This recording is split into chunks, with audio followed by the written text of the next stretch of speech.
Hi guys, ನಾವಿವತ್ತು journey start ಮಾಡ್ತಾ ಇದೀವಿ. ತುಂಬ ದಿವಸದಿಂದ ಪ್ಲಾನ್ ಮಾಡಿದ್ವಿ ಕೇದಾರ್ನಾಥ್ ಹೋಗ್ಬೇಕು ಅಂತ. ಸೊ ಕೇದಾರ್ನಾಥ್ ಒಂದೇ ಅಲ್ಲ, ಅಕ್ಕಪಕ್ಕ ಯಾವ್ಯಾವ ಪ್ಲೇಸ್ ಇದೆಯೋ ಆ ಪ್ಲೇಸ್ ಎಲ್ಲ ಕವರ್ ಮಾಡ್ಬೇಕು ಅನ್ಕೊಂಡಿದ್ದೀವಿ. ಸೊ ತುಂಬ ದಿವಸದಿಂದ ಪ್ಲಾನ್ ಇತ್ತು. ನಾವು 3 ಜನ RCB ಫ್ಯಾನ್ಸು. ಸೊ RCB ಹೆಸರು ಹೇಳ್ಕೊಂಡೆ ಸ್ಟಾರ್ಟ್ ಮಾಡ್ತಾ ಇದೀವಿ. ನಮ್ಮ ಫ್ರೆಂಡ್ ಕಿರಣ್ ಅಂತ, ಅವನು ಕಿರಣ್ ಸ್ಕ್ವೇರ್, ಇಬ್ರು ಕಿರಣ್ ಅಂತ. ಕೇಳೋಣ ಬನ್ನಿ ಅವ್ರ ಅಭಿಪ್ರಾಯ ಏನಿದೆ ಅಂತ. ತುಂಬಾ ಪ್ಲಾನ್ ಆದ್ಮೇಲೆ ಫೈನಲಿ ಆಗಿದೆ. ಲಾಸ್ಟ್ 3-4 ಡೇಸ್ ಟ್ವಿಸ್ಟ್ ಮೇಲ್ ನಮ್ಮ ಸಂದೀಪ್ ಬಾಸ್ ಇಂದ and finally we are here start ಮಾಡ್ತಾ ಇದೀವಿ. So let's see how it goes. ನಾವು ಸ್ಟಾರ್ಟ್ ಮಾಡ್ತಾ ಇರೋದು ಕಾರಿಂದ. ಇವರಿಬ್ರು ಪ್ಲಾನ್ ಮಾಡಿದ್ ಬಂದು ಫ್ಲೈಟ್ ಅಲ್ಲಿ ಹೋಗ್ಬೇಕು ಅಂತ ಹಿಂಸೆ ಮಾಡಿ ಕಾರಲ್ಲಿ ಸ್ಟಾರ್ಟ್ ಮಾಡ್ತಿದ್ದೀನಿ. ಸೊ ಕಾರಲ್ಲೇ ಹೋಗ್ಬೇಕು ಅಂತ ಪ್ಲಾನ್ ಮಾಡಿದೀನಿ. ನೋಡೋಣ ಎಲ್ಲಿವರೆಗೂ ಜರ್ನಿ ಆಗುತ್ತೆ ಅಂತ.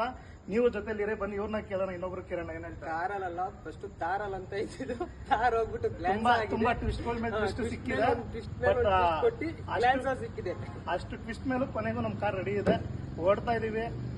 ಎಲ್ಲಿ ನಾವು ಜರ್ನಿ ಮಾಡ್ತೀವಿ, ಎಲ್ಲೆಲ್ಲಿ ಹೋಗ್ತೀವಿ ಅಲ್ಲಿ ಆದಷ್ಟು ಎಕ್ಸ್ಪ್ಲೋರ್ ಮಾಡಕ್ ಟ್ರೈ ಮಾಡ್ತೀವಿ. ಗೈಸ್, ನೀವು ನಮ್ಮ ಜೊತೆಲಿರೇ, ಸಪೋರ್ಟ್ ಮಾಡಿ. Thank you. ಅಷ್ಟೇ.